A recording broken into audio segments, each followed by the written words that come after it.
In this video, we're looking at the Our People section of the LSF dashboard.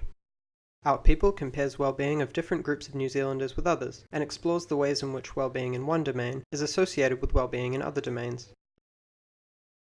The Well-being Domain Overview offers a view of individual well-being across 9 domains, to give us an idea of where we're doing well and where we can improve.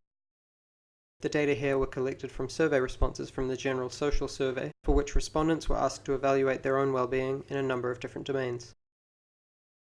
You can see the criteria for these domains in the table on the left. The graph is representative of the total New Zealand population, aged 15 and over. In general, low well-being reflects a respondent reporting at least one, or sometimes more than one, aspect of their life that is not going well in a particular domain. High well-being is marked by positive reporting on every adopted aspect of that domain's well-being. The categories within bars are ranked horizontally.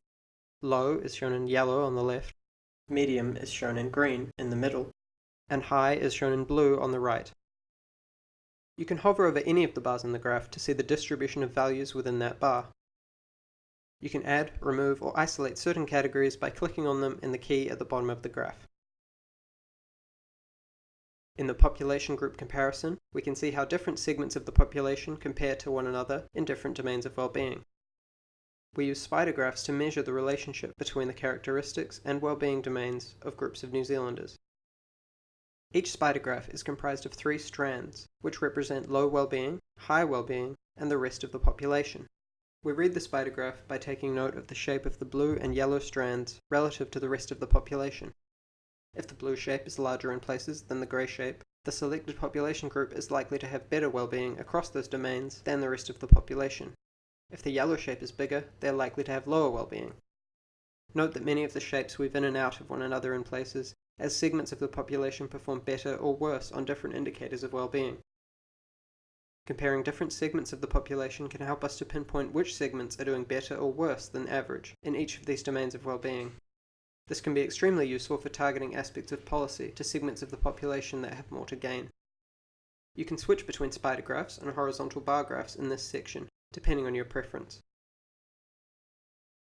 Bars protrude from the middle point to signify whether a segment of the population is more or less likely to have low or high well-being in the selected domain. The middle point on the bar graph signifies the rest of the population.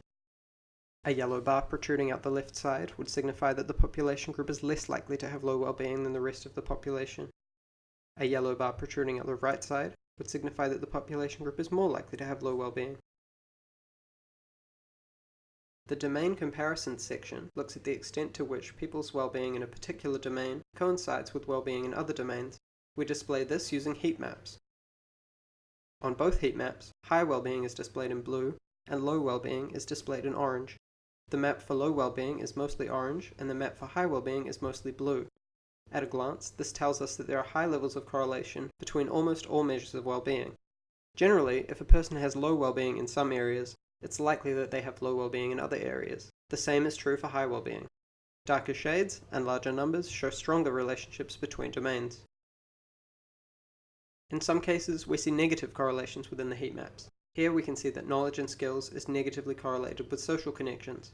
When knowledge and skills is high, social connections is 8% less likely to be high. The heat maps display correlation only, so we need to be careful when inferring causal links between domains. Data shown in the heat maps should not be taken as proof that high or low well-being in one domain causes high or low well-being in another domain.